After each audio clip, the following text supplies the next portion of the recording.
The following program, The Russ Belville Show, is intended for responsible adults only. We advocate to the repeal of marijuana prohibition for adults. We discuss the science, culture, and controversy about America's marijuana laws. We do not advocate any illegal activity and encourage all listeners to learn their state and federal marijuana laws. Opinions and claims made by guests and advertisers on The Russ Belville Show are their own, and The Russ Belville Show cannot be held legally responsible for their validity or reliability. Viewer discretion is advised. You take a seed, you plant it, you grow it, you dry it, you roll it, you smoke it. You take a seed, you plant it, you grow it, you dry it, you roll it, you smoke it, and it goes down smooth. Hey! Spanning the continent to bring you the truth about cannabis and marijuana law reform. I smoke pot and I like it a lot. From the promise of legalization.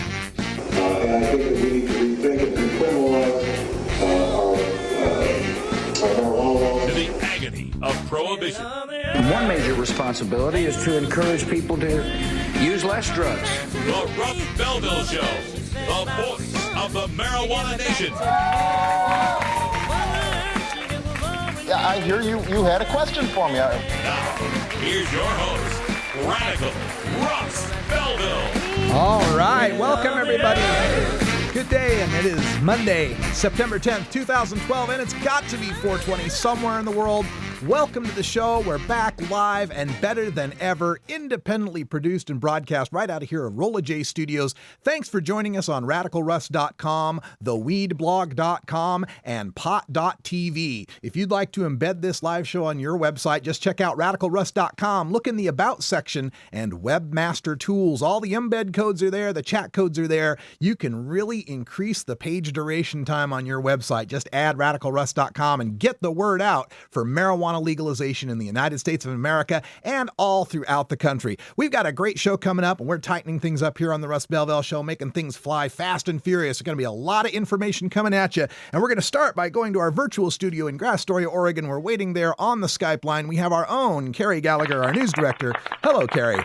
Hi, Russ. So nice to be back. It's nice to have you back. I'll have to have you boost your signal just a little bit because you're a little quiet out there, but good to hear you.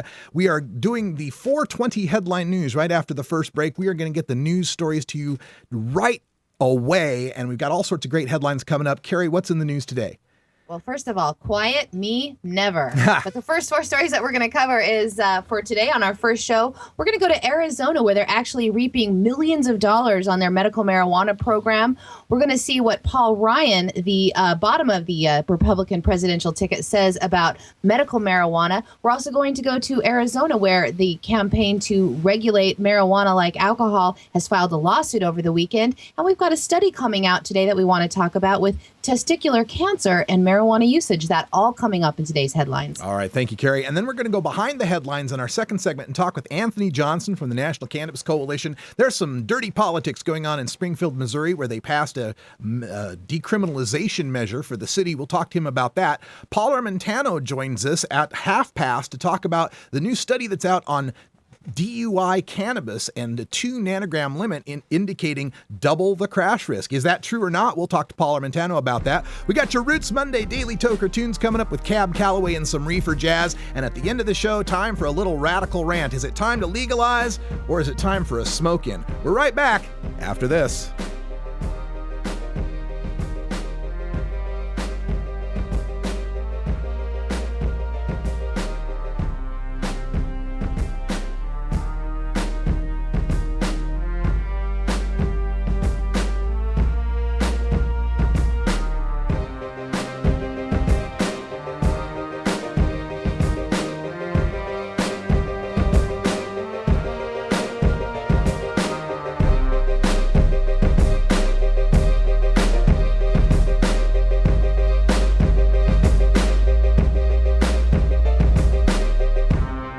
You're tuned into the Russ Belville Show, the voice of the marijuana nation. We're not looking to end beer summits at the White House or change the way people behave on the campaign trail.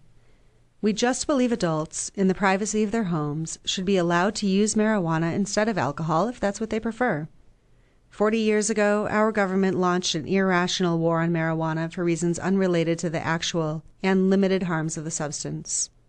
It's time for a more sensible approach. It's time to regulate marijuana. Paid for by the Campaign to Regulate Marijuana.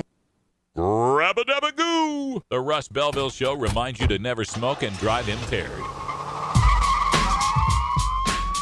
Hang out for a while and share.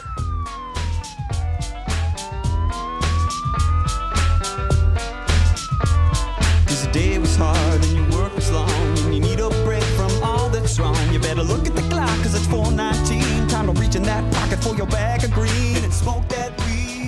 You're tuned into the Russ Belville Show.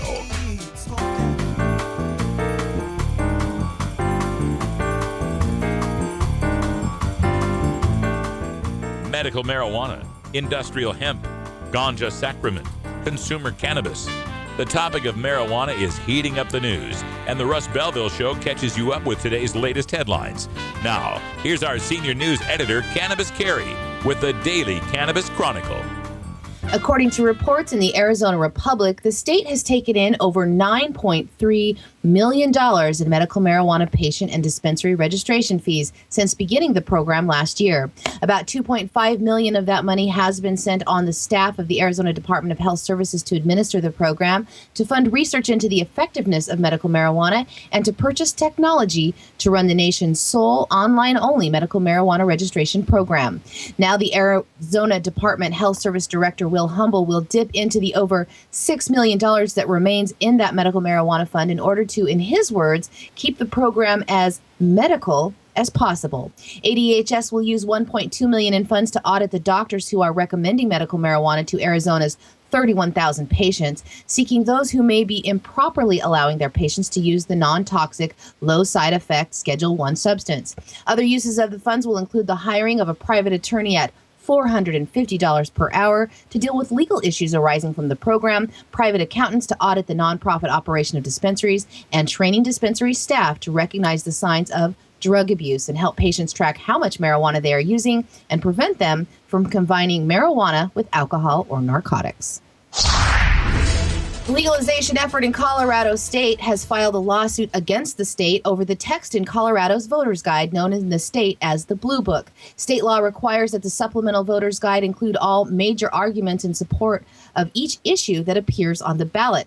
But that campaign is saying that this year's Blue Book text has harmed their message. The legislative council that okays the language in the Blue Book, according to the campaign, deleted 3 of the key arguments in support of the initiative. The 3 things left out of the Blue Book in support of Measure 64 is that marijuana is objectively less harmful than alcohol, that the current consequences of marijuana offenses are too severe, and that law enforcement resources would be better spent on more serious crimes. The campaign is reporting that they think that the lawmakers were confused and actually did not intend to delete those lines. The key arguments in support of Amendment 64 were deleted without the true 2/3 support. Now, with that deletion, the campaign says that the arguments for Amendment 64 section of the Blue Book is now only 208 words long following that deletion, whereas the arguments against has approximately 338 words, meaning the against has nearly 75% more words than the for section. Over the weekend, the campaign filed for a temporary restraining order to prevent the Blue Book from going to print with a text that has been modified. And a new study published in the Journal of American Cancer Society claims young men who smoke marijuana have twice the risk of aggressive testicular cancers. That was reported today by CBS News.